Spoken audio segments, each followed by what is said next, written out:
Welcome to the party. I'm Sam Ekstrom of Locked On Sports Minnesota. On today's show, Sam Darnold versus Kirk Cousins. We've never talked about that before. I'm Luke Braun of Locked On Vikings. JJ McCarthy, please take my plasma platelets.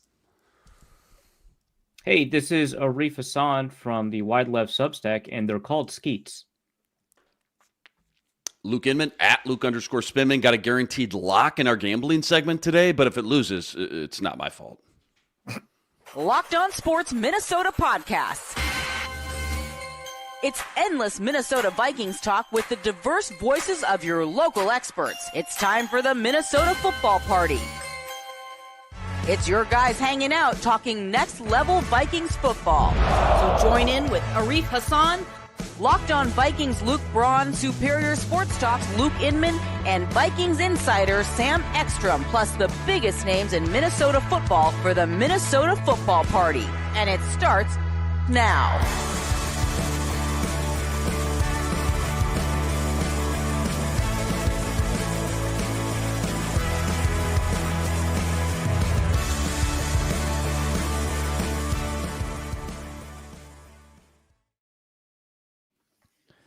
What is up? Welcome in on a Thursday. We are live on the Minnesota Football Party on Locked On Sports Minnesota, part of the Locked On Podcast Network, your team every day. Thanks for making us your first watch or listen on this Thursday. We are live every Monday and Thursday, by the way, here on the Minnesota Football Party. Thanks for watching, listening on the Locked On Vikings feed, commenting, subscribing, all that jazz. Today's show is brought to you by Prize Picks. Go to prizepicks.com/LockedOnNFL. Use code all lowercase Locked On NFL to win $50 instantly when you play $5. On today's show, plenty of quarterback talk. Sam Darnold this season versus Kirk Cousins last season in the first half for the Vikings. Who would you take? We've also got JJ McCarthy knee update. Braun is offering his plasma and how to beat the Tennessee Titans on Sunday. We talk about the hurdles, Jeffrey Simmons plowing Garrett Bradbury, perhaps, all that coming up on today's show. Ron Johnson joins on Week 11 bets on the Minnesota Football Party.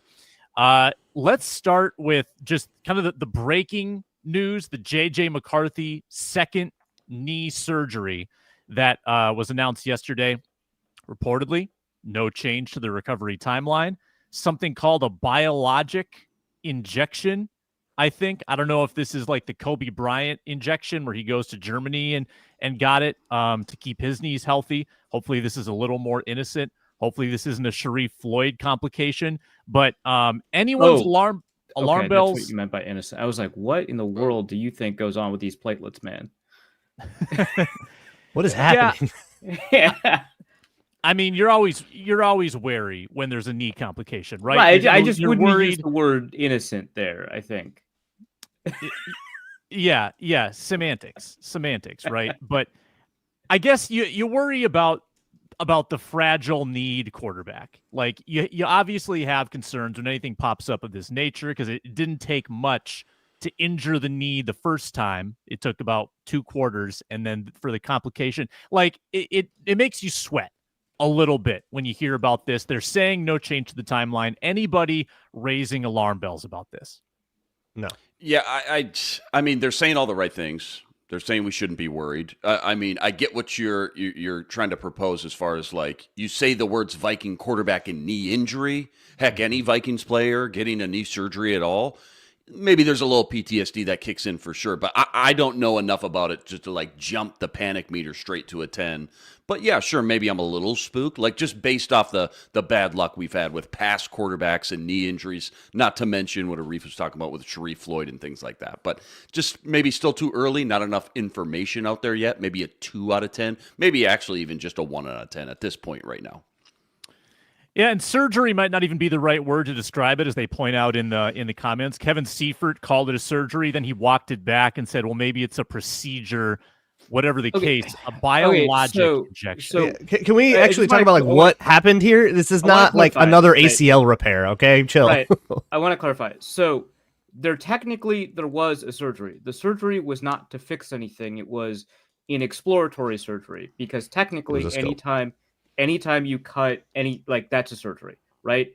And so all they did was they made a tiny incision to see what was going on. Once they saw what was going on, they determined that there didn't need to be any more surgical intervention. So technically, there was a surgery. The surgery was not to fix anything. That is what gave them the information to do the biologic injection. So that's which is a common thing. I should mention the biologic injection, the plasma platelet deal is a common thing when you are in knee rehab that usually wouldn't even get reported on. But I guess because there was also an exploratory thing, somebody heard the word procedure and decided to run with it. Luke Braun, and MD, Dr. And I want to add, it is a little bit different than the Kobe thing because Kobe's thing involved stem cells, which are not allowed in the United States. So that and it's experimental on top of that. So that does make it a little bit different. Like these are just platelets. Fair enough. All right, we cleared it up. No one's worried except me. Just a little bit. No, where's your panic meter at? Well, Dante Culpepper's knee it's still sitting there on the field. They move it from field to field. So, the history of knees that have nothing to do with this clearly factors in here. Yeah, it's really unfortunate that that's how that works. Yep. Not JJ McCarthy's fault that his knee, got hurt originally. Not an injury blamer. I just know that certain quarterbacks are made of different stuff, and that's not like an internal I'm gonna power through injury. It's like, okay, you might have more vulnerable knees than somebody else, and that's just something that is a reality. But I won't worry about it until next season. I'll put that on the back burner. But here's my JJ McCarthy question: if he was healthy, would we be having the conversation of replacing Sam Darnold right now? We would be having the conversation. I don't think the Vikings would. I think the Vikings would be sticking. Yeah, I think it would probably need a little more, but I don't think that the entire season would be guaranteed Darnold. Yeah, shorter leash. He'd be on the shorter leash. The leash would be tight. The leash would be a lot tighter. Granted, it got a lot longer and looser compared to what we thought it was going to be at the beginning of the season had JJ stayed healthy. But still 7-2, moving the ball up and down the field. Maybe a couple more bad games, but not this week. I think because you're 7-2, I actually think it makes it a more serious conversation because you're 7-2 and you have these playoff aspirations and you ask yourself, are we winning the Super Bowl with Sam Darnold? We're probably getting to the playoffs. Are we winning the Super Bowl with Sam Darnold? Or will he have one multi-interception game along the way that harpoons us? Or can you play for the upside? If there's a chance that JJ McCarthy can get you there with some Brock Purdy-esque rookie season play, I think that you have to consider that if you can tap into the upside. Obviously, it's theoretical, but I think we would be pretty serious about this conversation right now. You'd ask, who's better? I mean, it's a very simple question. Which quarterback is better right now? I don't think the context of whether or not you feel like you're a Super Bowl contender really changes that question of which quarterback is the better one. You put the better one in. I think a lot of these QB benching things are really about that, and we want to make it about a whole bunch of other things. Yeah. What I don't agree with, I think broadcasts nationally have picked up on, if JJ McCarthy had been healthy, he would be the starter right now. Very annoying. I don't think that is multiple broadcasts have said that now, and they get to have pre-broadcast meetings with the team, and they never ask that question. They just assume it to be true and ask other questions. It's very annoying. No, McCarthy would not be starting, and they keep on talking about it like he would be. No, we would be having a conversation. I think the Vikings probably wouldn't unless, this persisted. And I actually don't think Darnold's game was nearly as bad as it seems. I think both Luke and I came to that conclusion. Luke wrote a piece over at yleft.football, got published today. He had a couple of bad throws. All of his bad throws were punished. That's what happened. He had a couple of good throws. A lot of his good throws worked out, but they just weren't in the end zone. That happens. I don't think that he played so poorly that you have to be catastrophically worried. As for the Kirk stuff, yeah, of course Kirk was on an MVP pace. Of course I take him. He was playing incredible football. I think you kind of expected that, right? You expected Kirk to be better this year. That the point was more about money and moving on, right? Yes. He wasn't going to willfully be a part of be a bridge QB to the next rookie quarterback, and the Vikings wanted to draft a rookie quarterback. That was kind of a non-starter for this. So Unless Right. you wanted to stick with Kirk and never draft someone and then be sitting there talking yourself into like Carson Beck right now, you probably don't want to be in that reality. Yeah, it reminds me, last night we had the Wolves postcast. Everybody in the comment section hammering the cat trade. The cat trade, worst move Saw that they've on made. Wolves Twitter too. Yeah. Woo. But you got to remember, a lot of that move, a lot of that decision had to do with their salary cap constraints as well, right? Future cap space and lack thereof, I should say. And same goes to Luke's point. Same goes with the Kirk Cousins decision as well. It would be fun to see this defense, though, play with that Kirk Cousins kind of on pace with those MVP numbers that he had going last year before he got hurt. I will say that. Let's dive into this discussion a little bit more. Kirk through 8 games versus, and this is last year, mind you, versus Darnold through 9. So here's how it stacks up, and it's almost universally Kirk winning these battles. So interception rate, Cousins 1.6, Darnold 3.8. Sack rate, Cousins is about 4% better, 5% to 9%. He's a little more, about 1% more accurate as a passer. 50-plus yards more per game. Not a perfect stat. Vikings had to throw a lot more last year. Passer rating, 4 points better. QBR, 9 points better. Adjusted net yards per attempt is in the Kirk category. The only area where I can really give it to Darnold is the scrambling. 5-plus yard scrambles this year. 14 of them for Darnold, 2 of them for Kirk last year. So the mobility factor it's a big factor. It's about the only area where you're saying, all right, I'd rather have Sam Darnold. And I think that the longer sample size has borne this out more. I think if you looked early in the year, you might say, hey, through 5 games, Darnold's not doing anything or Kirk's not doing anything that Darnold isn't doing right now. Probably not true. You probably take Kirk, but at a quarter of the cost, are you getting enough production to feel good about that exchange? Again, if I was guaranteed to have last year's Kirk Cousins, I would take that plus the contract over what Darnold has. That's fine. I don't think that was the choice the Vikings had at the end of the season. I'm glad they made the choice they did. They made the right choice. That doesn't, I think, undercut the fact that Kirk was playing like a top 3. I swear to God this is true. Like a top 3 quarterback through 8 games last season. He was outstanding. His worst plays were mistakes from other people on the team. He was playing incredible football. So yeah, I would take that. With no run game, by the way, either. No run game. Right. And so I would take that. I don't think that is a reasonable argument to say the Vikings made the wrong decision or anything like that. But, if you put that question to me, yeah, I mean, he was outstanding. And I would take that at the cost that it took. That would mean, one less one of these edge rushers. I would miss Andrew Van Ginkel. That would suck. But I would take it. Just mean more Dallas Turner, maybe. Yeah, obviously ripple effect. Maybe they don't draft. Yeah, right? Yeah. They probably aren't taking that. Braun, you agree with that?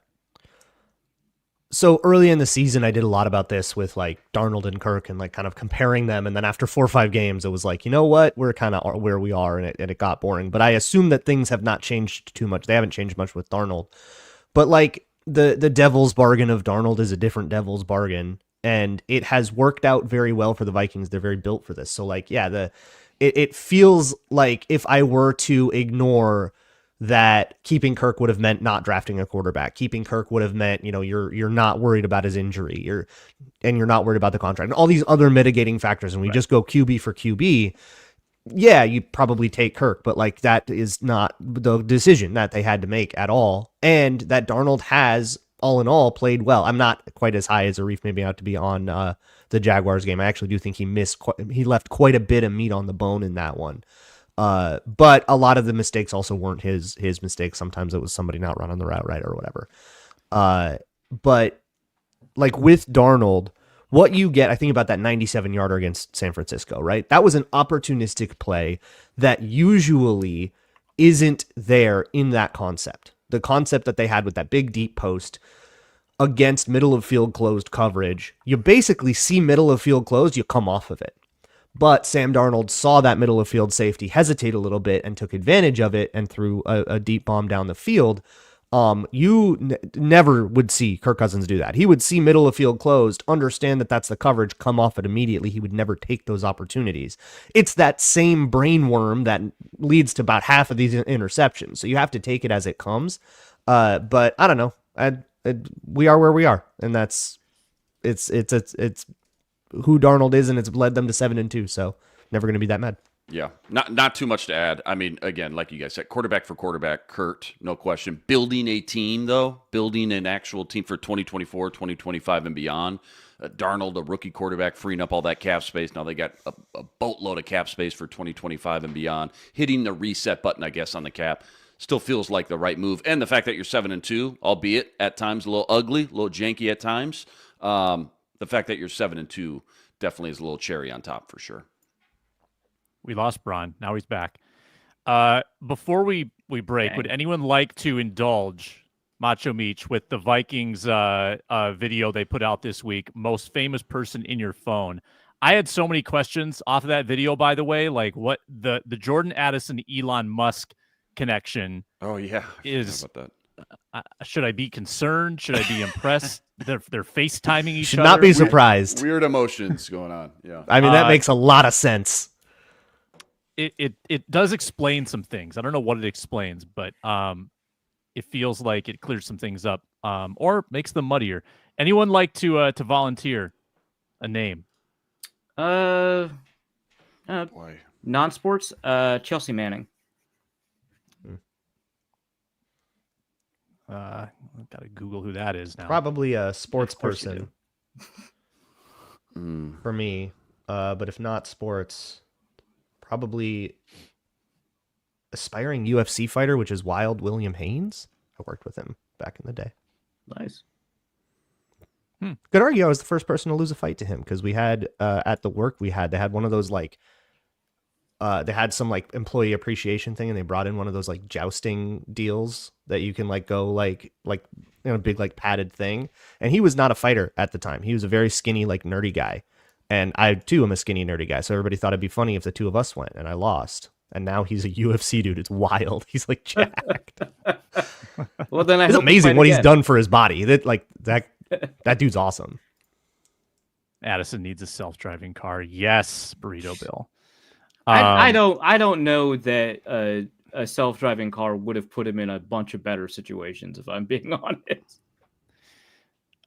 Luke, you're scanning right now. Yeah, I'm scanning. You're scanning. Just yeah, I mean, Vikings going through like Russian oligarchs and honestly, we should go through your wife's phone, actually, Luke. Yeah, probably. She might have a couple cooler ones. Corey Chavis, draft nasty. I love Corey Chavis, but I'm only through the J's right now, so I'll get back to you guys. I'll get back. I know PA's in here at some point, probably in the P's, I would hope. So that's where I'm at right now. The answer, Macho Meech answered his own question. Chris Thomason, obviously the most. Chris Thomason. True. Thomason. I mean, Courtney Cronin's become a national celebrity pretty much at ESPN. That one would be that's decent. a good one. Yeah, Deion Dawkins. I got Deion Dawkins' number at the Senior Bowl. Sweet. Do you think it's the same number now? Can he play guard? Oh God, no. I've got Torrey Hunter. Torrey Hunter from the old radio production days. Let's call him on air. Put him on the spot. Torrey. Never mind. Mine's Chuck Foreman. Oh, hey, there you go. Dude. Yeah. Yeah, that trumps everybody, I feel like. Yeah, that's all I got. Coming up next, how to beat the Titans. And the grudge match that you guys don't even realize exists in this matchup. Coming up next. Presented today on the Minnesota Football Party by Hillsdale College. History, economics, great works of literature. Did you study these things in school? Maybe, maybe not. If you did, maybe it's time for a refresher. Time and technology have changed a lot of things, but they have not changed basic fundamental truths. You can take the following courses at Hillsdale, which offers more than 40 free online courses. Introduction to Free Market Economics, Constitution 101, Great American Story, Rise and Fall of the Roman Republic, all that. Hillsdale. Hillsdale courses are self-paced, so you can start whenever, tune in wherever, go deeper with readings, quizzes, discussions, or enjoy the lectures. Hillsdale.edu/lockedon to enroll. No cost. Easy to get started. Hillsdale.edu/lockedon to register. Hillsdale.edu/lockedon. We're also presented by FanDuel. We'll be making our Week 11 bets a little bit later in the show. And if you're new to FanDuel, you can cash in right now with a $5 bet. That's all it requires. If that bet wins, and you can find like a really good money line, so it's more of a guarantee to get $150 in bonus bets that you can put on whatever you want: NBA, NHL, college football, NFL. It's America's #1 sportsbook for a reason, because they have great deals. When you have a hunch, you can cash in at FanDuel, whether that's before the game, in the middle of the game with the live lines, betting the futures, whatever it might be. FanDuel.com to get started. Bet 5, win the bet, get $150 in bonus bets at FanDuel.com. Make every moment more with FanDuel, an official sportsbook partner of the NFL. Game time. Game time. Game time. All right, on the Titans' active roster, there is one obvious former Viking, James Lynch. Who is the other? That's the obvious one. That's the obvious one. Who can find the other grudge match? Oh, I know it. I know it. Wait a minute. No, he's not on the team anymore. I was going to say Michael Pruitt. Pruitt was on the Titans. Yeah, that would have been nice. He's still somewhere. Oh, how about Blasingame? I think I don't think he's on was he with the Bears most recently? I think Probably. he's Yeah, I don't think he's on the roster. Probably. Former Viking that might Sebastian Joseph Day. Did he? Duke No. Shelley? incorrect. Duke Shelley. Incorrect. Man, I'm looking at this. I'll narrow it down. This is a current I'm not looking. starter. This is a Starter. starter. Yep. Is it on the O-line? Because I know they've just been rolling through the O-linemen. No, they got first-round picks on the O-line. They got like Couple. Latham, and they got Skoronski. Yep. It's not the O-line. Okay. The defense. Keep Okay. narrowing it down. Defense. And it's not James Lynch. Man. Not James Lynch. Yeah, it's Boy. definitely somebody that like I do not remember was on the Vikings. Is it Trey Avery? Because we're confident he's going to start. Trey Avery. Wow. Nope. No one in the comments has it either. Armin Watts was a guess. Nope. Okay. That's outdated. Who am I Jaleel even looking Johnson. Oh my God, it's Mike Brown. Mike Brown. Ding, ding, ding, ding, ding, ding. Mike Got it. Oh, Brown? That like took a second and a half to register. he was like dead last in the safety room. Just kind of got like ho hum cut, right? Yeah. UDFA He got cut in 2022. August. dude. Starting? Yeah. He is now because Condre Diggs is hurt. Mike Oh, yeah. Brown, Wow. Titans starter. He had Jamal Adams actually gonna had a look up, practice squad stint later in 22. So he's with the Vikes a couple times. Now he is Yeah, starting. but he got cut like mid-August, right? Like it wasn't Oh my even like goodness. no, it was cut. It and was it's It's cut a Jake day. Browning situation. Pretty sure it was cut day. Oh, okay.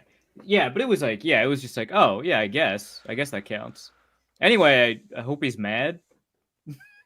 This is a bit of the story right now of the Titans defense, which is definitely their stronger suit than the offense. Like Darryl Baker Jr. No one's ever heard of Darryl Baker Jr. He got a starting job because L'Jarius Sneed got hurt, and he's been really good. Mike Brown, he's got a starting job. Condre Diggs got hurt. He's been really good. Jack Gibbons. You've never heard of Jack Gibbons. He got a starting linebacker job, and he's been insanely good, like PFF's best over the last, 3 weeks. So these are the Titans. Jeffrey Simmons is still there. Garrett Bradbury's having nightmares. If you remember what happened back in 2020, that could get ugly. So is it pretty simple to say that the Titans defense could give the Vikings problems? Interior pressure. I think they've got pretty good edges too. That's the strength of their team. It Again, is. Run I'm not defense worried about specifically, lemons. right? Yeah. Run Yeah, defense. it is. I think you're correct that it is the strength of the team. I don't really agree that it's going to give the Vikings significant fits. They've been kind of hung out to dry by like turnovers and stuff too. Yeah. I do think it's a pretty good defense. One thing though about those corners, as more guys have gotten hurt, this is what Tyler Rowland of Locked On Titans told me. As they've gotten hurt, they've zoned off a little more. They've asked a little less. They haven't been as willing to just go straight up, man coverage, be big and physical. And that's what Jacksonville did last week to try to stymie Justin Jefferson. They played really physical with him, really physical with Addison, and they just couldn't do that with the tight ends, so the tight ends went off. And so that's kind of where the Vikings just decided to funnel the game and put up like 150 yards through Josh Oliver and TJ Hawkinson. The Titans may have had the tools if they were fully healthy to maybe try a similar thing, but they probably are just going to zone it off. And it's going to be a little bit more about if the concepts are finding the holes in the zones and if Sam Darnold can do that. But I think like interior pressure, obviously Jeffrey Simmons is going to be a big problem all day. He always is. And those corners, I think they're hiding them, is I guess what I'm saying. Yeah. Simmons tied third most pressures in his career when he last faced Bradbury. I do want to get Ron in here to continue the Titans discussion. Ron Johnson at 3 Ron Johnson on X/Twitter, wearing the new jacket. Tell us, I know the answer, Ron, but tell us the story about the jacket. Well, it's the Vikings International Collection, co-created by Leah O'Connell and Chelsea Adolfo-Mensah. And I mean, just go watch the pod. They were on the podcast this week, and it was a long extended interview with them, about 30 plus minutes. We spent about an hour and a half together, though. Like, it was a lot of conversation about where they started with this, what the thoughts were, a lot of insight from Vikings wives, players even, and some really good stories about the day it came out. So, but yeah, they have a bomber jacket, a starter jacket, and a blue jean jacket. So I have the blue jean in this one. And then Monday Night Football, there's a surprise coming. I don't know if we said it on the pod or not. I'm not sure if we did, but I know Monday Night Football, I think it's the Bears. There is like a little, and that's not like a big surprise, but a surprise from the players. And there's something some of the players are doing for that Monday Night Football with the Vikings collection. Cool. Yeah, check out that interview on the Ron Johnson Show. Ron, last week you came on here and you nailed it. You said the Vikings tight ends are going to feast against the Jaguars, and they did. 12 catches for 124. So what can you tell us about the Titans on Sunday? So far, I mean, so my play breakdown this week is actually, because I heard you guys talking about it when I was sitting in the green room, attacking the Titans defense, and they're vulnerable. So here's where they do well at. They do stop the run, but not like great, but they do stop the run. And the pass, they find ways to rush for and still make the quarterback feel like he's under pressure. And so you end up making a mistake, but then vice versa. Their offense is doing a terrible job of holding on to the ball. They lost to the Bears, and the Bears offense did not score a touchdown or move the ball well. It was all defensive turnovers and field goals. And so when you look at stuff like that, one, don't take this team lightly, even though they're 2-7. But two, I feel like the middle of the field, so the slot guys, which could be Hawkinson, Jefferson, Addison. I don't know about Brandon Powell. We haven't seen much of him this year, but Brandon Powell, the slot is going to be open. Like they give up the middle because they play so much like force fake pressure, and then they drop, and their linebackers oftentimes either a safety ends up in the wrong spot or a linebacker. And it hasn't killed them too many times, but there are some plays that I'm going to run this Sunday where you can see if you can, as a quarterback, Sam Darnold, if you can figure out the 4 rushers or even 5 sometimes, if you can figure out the rushers based off the fake coverage or the fake blitz, they show you, you'll have time. Just sit in the pocket, step up, and then find the guy in the middle of the field. Because Mo Ali Cox was one with the Colts. He had a decent game, and then now I moved on to the Titans. And Bills. So the Bills is the one I was just watching this morning. And so looking at a little bit of that same thing, it took a while. Like the first quarter, they did great against the Bills. Like there was nothing for the Bills. And then it kind of, as the game got going, and I haven't looked and see why. Like I don't know if it was injury. I don't know. Cause I know the one touchdown against the Colts was injury. Their DB got hurt or linebacker got hurt. They brought in another guy, and the Colts attacked him right away and scored a touchdown with downs. And so I have to look at the Bills and see what happened. But early on in the first quarter, their defense was strong against the Bills. And then as the game went on, they found holes. And so I'm going to show a couple middle of the field passes against the Bills as well. Hey, Ron, we were just talking about Cousins versus Darnold. Curious your 2 cents, too. Would you rather have Kirk Cousins in the contract right now, or what we got with Darnold, a rookie quarterback waiting in the wings, and obviously more cap space for 2025 and beyond? Cap space. I mean, honestly, like Sam Darnold 7-2 and Kirk Cousins is 6-4. And so you're not getting much. I mean, Kirk Cousins is a top 5 passer. We know that he's a go-getter, but at the same time, you have to think about the future. Like, would Kirk Cousins potentially take this core group of guys further in the playoffs? Possibly. But again, Kirk Cousins had time to become what he has been. Sam Darnold, we have to understand, this is Sam Darnold's first year looking competent. And so what we saw last week was just Sam Darnold maybe not taking as much into it as he thought, that he needed to against a team like the Jags. And it came back to bite him. But Jared Goff also threw 5 interceptions and they won. So I'm good. When you take a look at it from like the Titans perspective, Will Levis has had fewer than 17 games total, but he looks like garbage. I don't know. What do you like? What do you do if you're the Titans with Will Levis? Do you say, hey, he's not a first round pick, he's a second round pick, we're fine moving on? Do you give him another year? They're sitting at like 3rd or something in draft order, but it's supposed to be a weak quarterback class. Like a lot of different things pulling them in different directions when it comes to the direction of the quarterback for that franchise.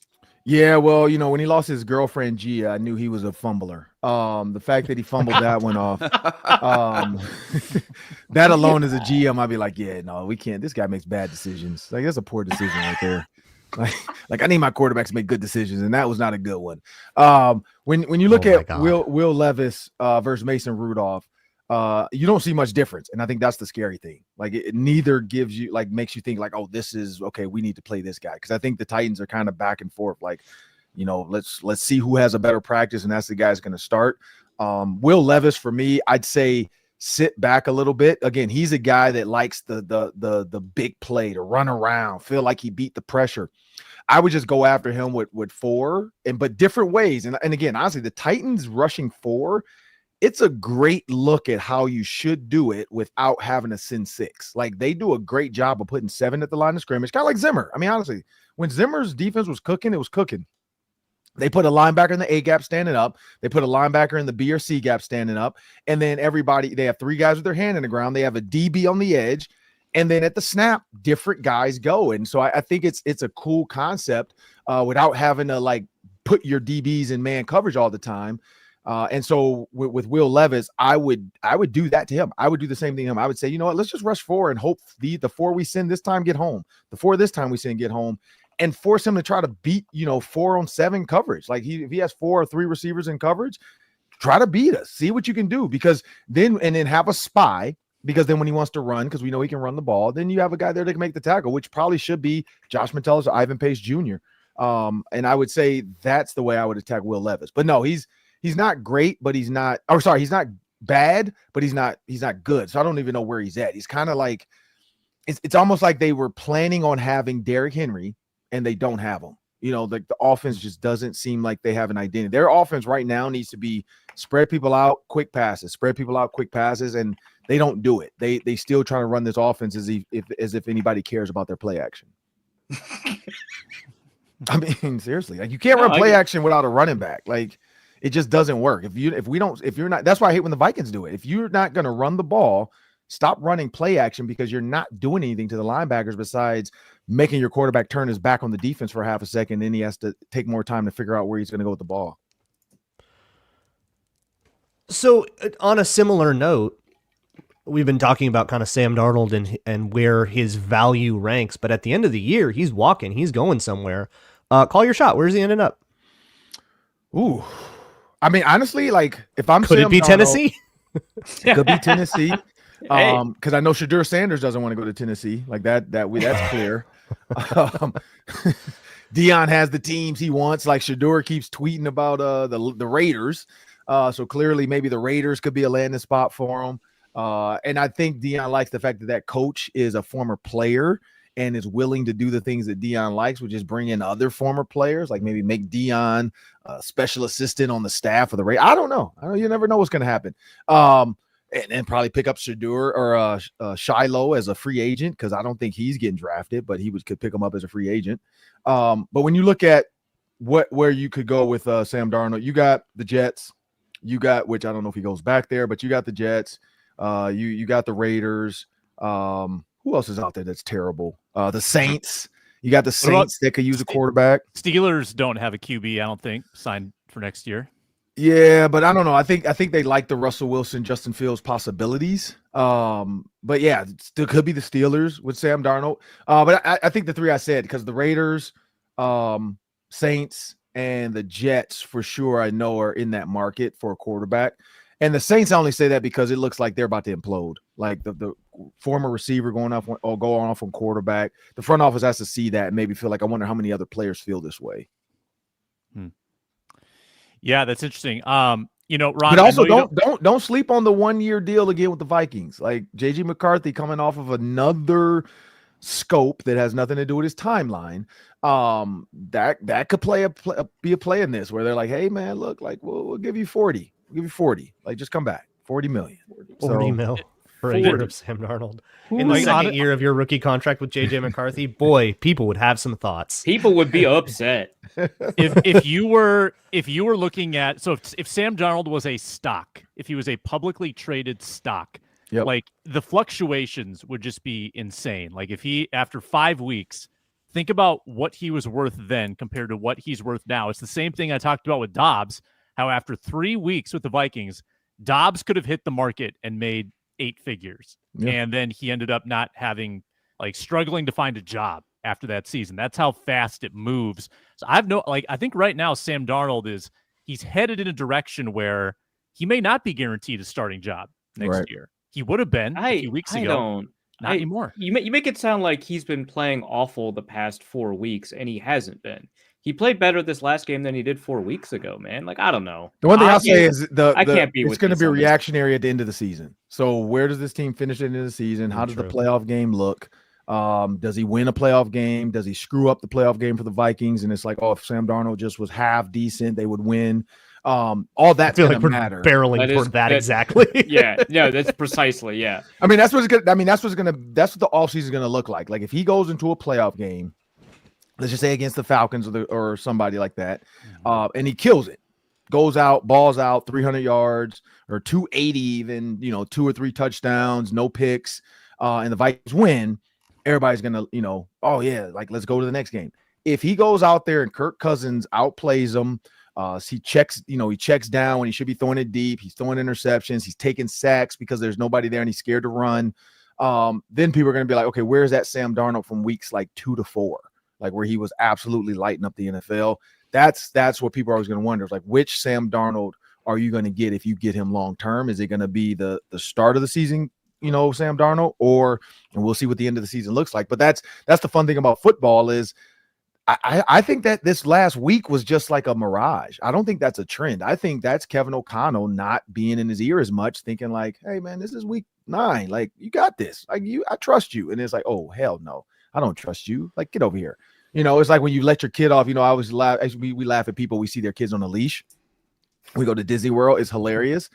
And then I wonder what the kid would do though when they're off the leash. And we've actually seen that.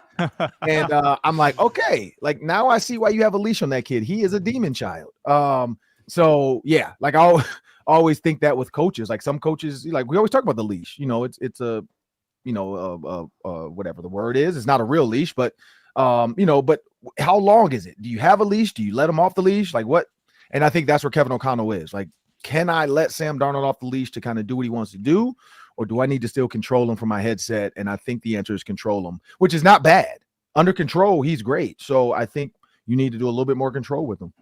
Yeah, no, that's fair to say. Ron, I know you don't like to name drop, but Macho Meach is asking in our comments, because the Vikings did the video of who is the most famous person in your phone. I don't know if you saw that. Really funny video. We all went around. We didn't have a whole lot to offer. I feel like you would probably have something to offer here, Ron. So would you like to share or name drop anyone from the old contact list? I mean, I got some. Like I don't know if Reggie Wayne's considered one. Like Tony Dungy. Of course he is. What are you talking about? I got this Nate Burleson, Ryan Clark. Like I don't know if those guys are considered. Kelly Rowland from Destiny's Child. You got to open with that. You start with that. Yeah, you open with Kelly. Okay, you're doing this on purpose now. He's All right. sandbagging. Yeah, it's not a big deal. Kelly, Aaron I don't know. It's Andrews. just Kelly Roll For for sure. Destiny's Child. Jamila Hill, Aaron Andrews. Yeah, I mean, they wouldn't be like. I mean, it's like Denzel Washington or anything, like But who had Denzel in the video? Was it Bynum? Who had Denzel? Oh, no, it was one of the linemen. I thought Someone had. Jerry Tillery.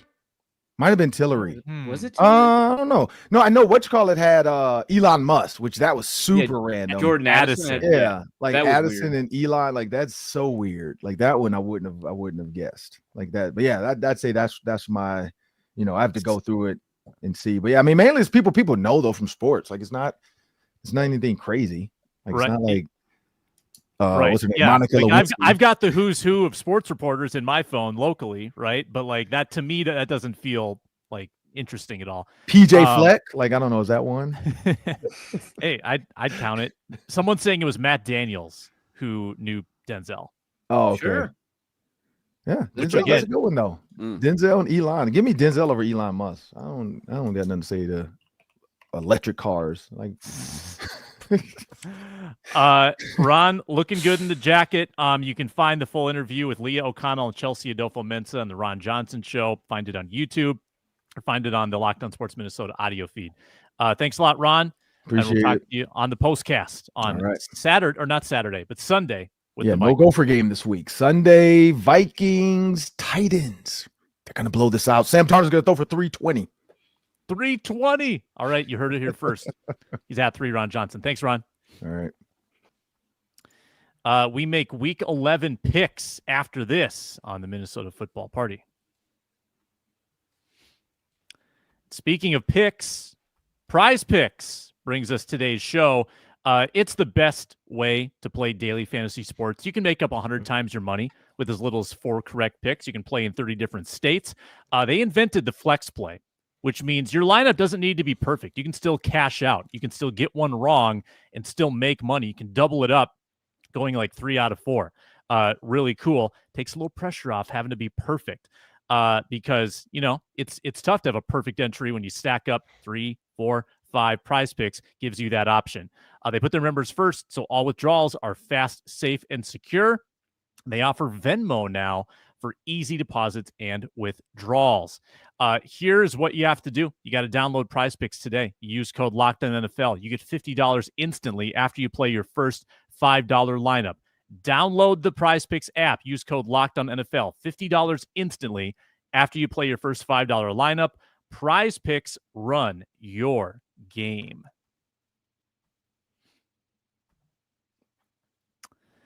And we told you before, we're brought to you by FanDuel, and every week we make our picks on FanDuel. Here's the contest. We started with $1,000 mythical dollars, increasing minimums and maximums every week. We do 1 spread or over-under and 1 Vikings game prop. I have fallen off the proverbial cliff. The wheels have come off. I think I've lost about 4 or 5 in a row. I'm down to $800, and I am well in last. Inman at 984. Even though we have the same record, I'm way behind. I don't think I've hit like a plus money prop all year. Braun at 8-12 is in second with 1108, and Arif comfortably in first at 1247. Braun, you pick first this week. Earlier this morning, I didn't see yardage props for that. Yeah, we don't have them yet. Yeah, so we're gonna have to get weird, or we're gonna have to wait. Weird. But Yeah, you got to get weird. Got to get weird. All touchdown scores, whatever you need to do. Braun goes first. Probably nothing in the props world that I actually want then. So you guys can all have your pick of that. And I will take the Packers -5.5. That is at -105 against the Bears. Bears are in free fall. Packers always kill the Bears. They have enough hatred in their heart where that has a lot of blowout potential. Just one more Eberflus coach. Just one more Eberflus coach. One more Eberflus enemy. And I'll put the minimum on that. You're going, it's $110. You're going against the new play caller phenomenon, the new coach bump. I think that's only a head coach thing. I think is there a new play caller? I don't like has anyone the reason for that, and it is real. That is a real effect with like historical consequences. But It's regression. Like the reason is emotional. It's hey, ding dong, the witch is dead. Like they are excited to play for there's a new energy, a new life, and there is not a new life in Chicago. They have plenty of problems with Eberflus as well, and the bad things are still happening. This is the bad place. Yeah, they're still. I don't know the the D Filippo to Stefanski bump. I'll never forget that one. You remember how good they looked the first week with Stefanski? I don't. They look fine. They ran over the Dolphins for like 450 yards, and Cook ran wild, and they crushed them. Wasn't that a 10-sack game? I remember that as the game where Adam Gase didn't think Anthony Barr was good. Yeah. Well, it was an obliteration on both sides. Yeah, and just let a running back go at him all because like the weird was Eric Wilson on the team yet? Like weird narratives were starting to pop up, and I think he fell for it. Who's next? Yeah, no, I'm sticking with the Packers. All right, and if not, I cursed them, so you're welcome. Inman.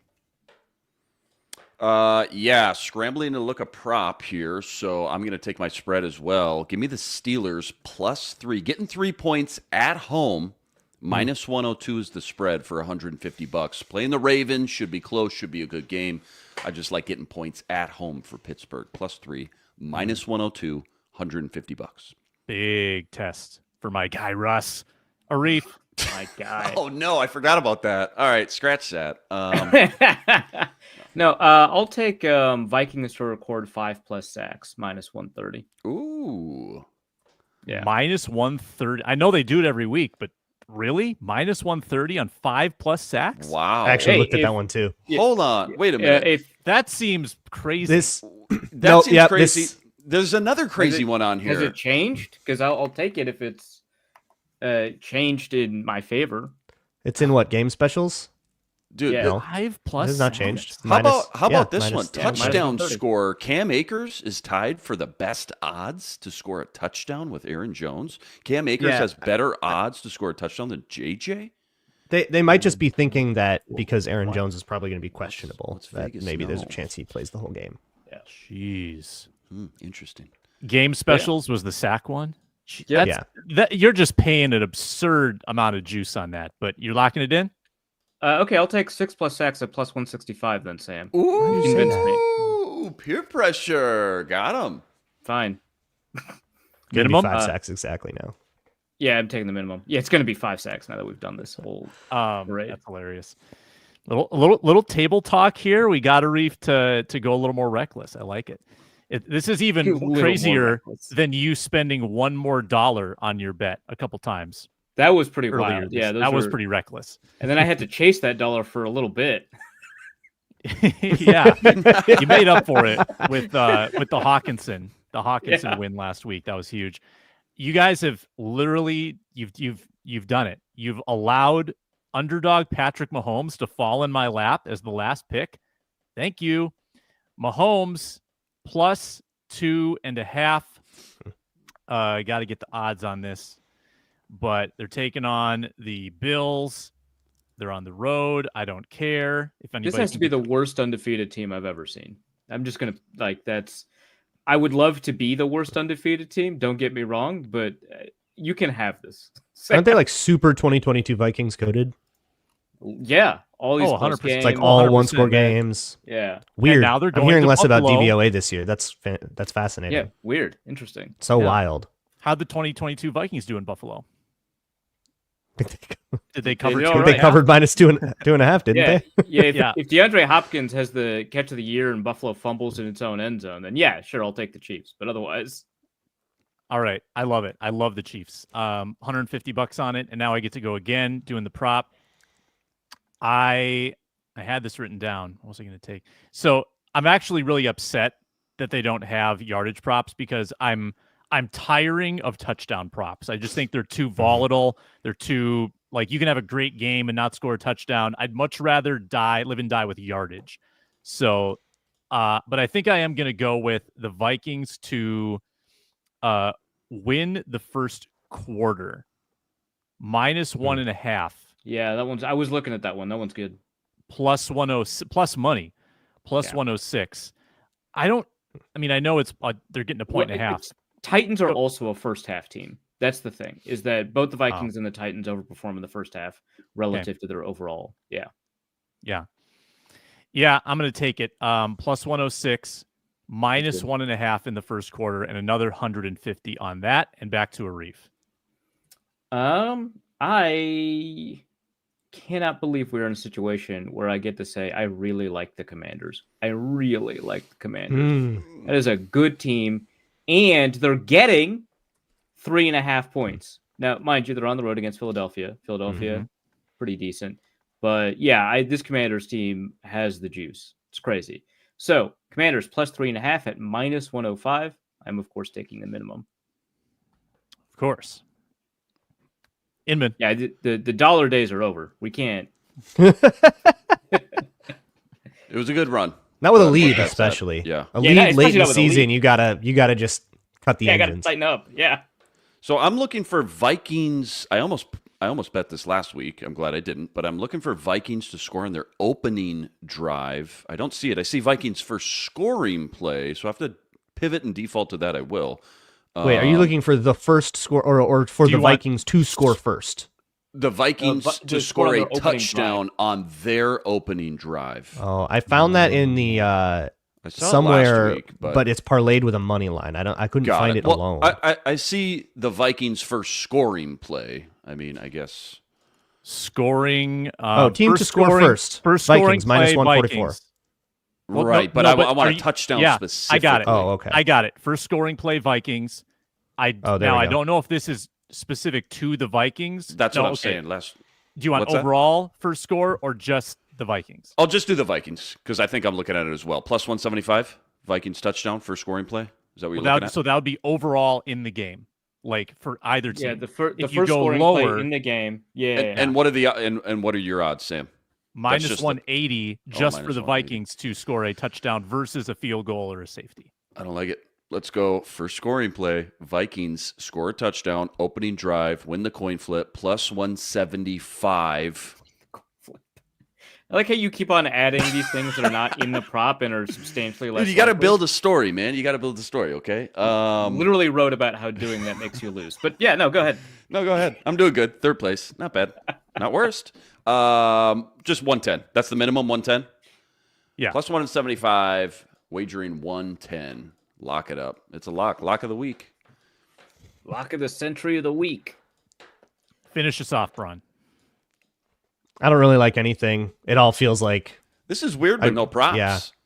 Yeah. I would have slammed to Sam Darnold. I would have slammed some like receptions props. I would have maybe even gone for some like longest catch things. It's a bummer. So I guess I'll just take like a ho hum Pollard TD prop. He always does well against the Vikings. Plus 135. Pollard's having a great. That was my prop. I was going to take at the minimum. Pollard over 56 or 51.5 rushing yards. Yeah. Whatever is. That would have been great. Yeah, I like that a lot. Pollard's been really solid. He's been good. Yeah. Just trying to take something like incredibly normal. Just be normal. Just trying to be normal. Why can't you be normal? I was yelling that at Everbank Stadium this weekend. It's literally top of my lungs. Be normal. Give me 1 minute, Braun, on the vibe, the Jacksonville Stadium vibe. Yeah. Boy, the cynicism. So the fan base very cynical. We were both. Oh my God, it was. It reminded me of when I went to a Vikings Chargers game, and Chargers fans were like, we always lose this, and Vikings fans were like, no, we always lose this. But the stadium itself, so Jacksonville itself, very weird city. Extraordinarily odd. I ended up at a women's surfing competition, which rocked. That was also a music festival, DJ competition, and women's rollerblading competition, all in one thing. Rules. What in the world? Yeah, like beach Olympics going on. Yeah, it was like a beach. Gosh. It was very sick. That's cool. Everbank Stadium itself felt like what if the Metrodome were outside. Felt kind of dated, to be honest with you, and definitely better stadiums in the league. Unless you get to go into the pool, which I guess is their whole big thing. There's also kind of like a dreary day, like raining on and off. So maybe that helped with things. But it felt like, how back in the Metrodome, you could like see like the air ducts and like up into it was all kind of ugly. Mm-hmm. It's the same thing at Everbank. And the concourses were about the same like narrowness. It was all very It felt like an older stadium. It is Move 'em to right. London. Like it's relatively newish. Yeah, it felt older than it is. Okay, that's not good. Yeah. I think Allegiant's going to feel like that in like 3 years. Perhaps. Allegiant, I could see that. Yeah. In closing, this got cut off a little bit earlier. Give me one Titans game key before we leave. One key for Titans game. I'll go with throw the ball to Justin Jefferson. The corners are all hurt. The Vikings, they'll hold on to the ball, and the Titans have a 4-person pass rush. I don't care about that. They'll figure it out. Throw the ball, Justin Jefferson, 170 plus yards. Just let that happen, because I don't think the Titans are going to do what the Jaguars did. And if they did, they don't have anyone like Tyson Campbell. Not healthy anyway. Certainly they have good corners. They just are not healthy. So I think that's it. Titans pass rush, nothing really special. Interior, Jeffrey Simmons, The absolutely. interior's got good, a and game plan. they've got Devondre Sweat, who's not a pass rusher, but he's certainly occupying. No, he's been people, he's been right? very solid. But no sacks last week is what 18 sacks on the year. I think that's 27th in the league. Gerald Landry, okay. Arden Key. Yeah. I would attack their right tackle spot because they are rotating. Whoever Anything on the right Yeah, side. whichever guy has that drive, Anything on the right Leroy side. Watson or John Ojoku. Well, Leroy Watson did not participate in practice for the first time this year because of a back injury, so they may be with that undrafted swing tackle guy who was their third tackle until Pettyfrere got involved with FanDuel or something, and I don't know, he's bad anyway. So it's not like they're not living their best life over at right tackle. Yeah, Grenard will be over there all day probably. Yeah. Also, Will Levis is like just think of the most his pressure to sack ratio is the extreme- highest in the NFL. It's bad. Wow. That I had that. Yep, had that written down. It's like only behind Flacco and Radler who don't qualify. Like Right. It's pretty terrible. And he's like got the worst passer rating against the blitz or against pressure. Nearly 1/3 of his pressures end in him getting sacked. Like that's why I took that now 6+ sack prop. It's bad. Mm-hmm. And as Ron pointed out, he's a fumbler. Yeah. He's a fumbler. He's coming off maybe his best game of the year, though. No turnovers, 2 TDs, 127 rating, 7.6 yards per attempt. Now that he's feeling it, he's done for. He's toast. Yep, that was it. That was the peak. I think in light of all of this, whoever can get the ball out quick, I think will be there. Like I think the Vikings are going to have trouble up front, right? Jeffrey Simmons always gives them that, but also the Titans like to put a cap on things. They play quarters, they play deep. They will sort of try to encourage those underneath throws, and I think the Vikings should be happy to take it. Yeah. TJ third and Hawkinson again, right? Reception props for Justin. Like I was going to take Justin Jefferson's reception prop for this reason exactly. Get 6-7 a pop, but we have to be on time and in rhythm, and not like let them overplay the deep thing. And hopefully Kevin O'Connell won't go for the kill shots all the time and run posts into quarters. Yeah, oh no, we got to play underneath. Holy crap! There's one play where you've lined up 1-on-1 against Justin Jefferson the whole game. We're gonna grab 40 yards on that one, thank you. Yeah. And then it's just another 10. And everything else another 10. Yep, hit your sticks, hit your little easy stuff. Yeah, stay in rhythm, stay ahead of the chains. Yeah, and I think you'll be able to move the ball. Yeah, agree. Last week he held onto the ball for average. It was like 3.24 seconds. Context wise, the average is like 2.8. So I'm with you. Hit that drop, hit that back step, and just a little bit more rhythm, a little bit more. Just show us you're comfortable getting the ball out. A little bit better flow. I feel like first read, second read, third read. Make a decision though, whether it's all right, get the ball out. Maybe you just got to take the L, take a sack, throw it away. But that mental clock in your head has to start going off a little bit earlier. I got an ultimatum as well. By Monday, we got to have the gambling punishment figured out. How about that? So I'm glad we're deciding that this week instead of last week when I was in last. I was going to say, what's your rush? Table? Come to the table What's your rush? With plans that we will hash out and figure out on Monday. How about everybody's got to have just one idea? Yeah, just vote on the floor. I don't want to think. If we could have some people in the comments just suggest some things so that I can steal them, I'd really appreciate that. All right. Well, we're and leaving for context, now. No, in the comments, not in the chat. Okay. Okay, thank you. Got it. in And the for comments. context, last year Luke had to eat hot wings and do a trivia challenge. 2 years ago, we put Sam through a combine in basically a blizzard type conditions. So yeah, that was pretty Still good. got scars. Still got scars on the ankle. No, you don't. scars. I mean, But we got memories. We got a good certainly edited, funny skin mental grafts. scars, emotional scars. Mhm. And that's Yeah, still my relationship to online. spicy food has forever changed. That's what we want here. These are We deep. So We something wanna that'll make an stick impact. with you. Long We lasting. change impact. lives Yeah. around here. Yeah. It's the Minnesota Football Party. Thanks to the everydayers who tune in on Mondays, on Thursdays, and then every other day at Locked On Sports Minnesota. Ron Johnson hosting on Tuesdays and Fridays, and Basketball Talk on Wednesdays. Thanks a lot for watching, listening, commenting, and we will talk to you after the postcast on Sunday, and then again on the Football Party on Monday.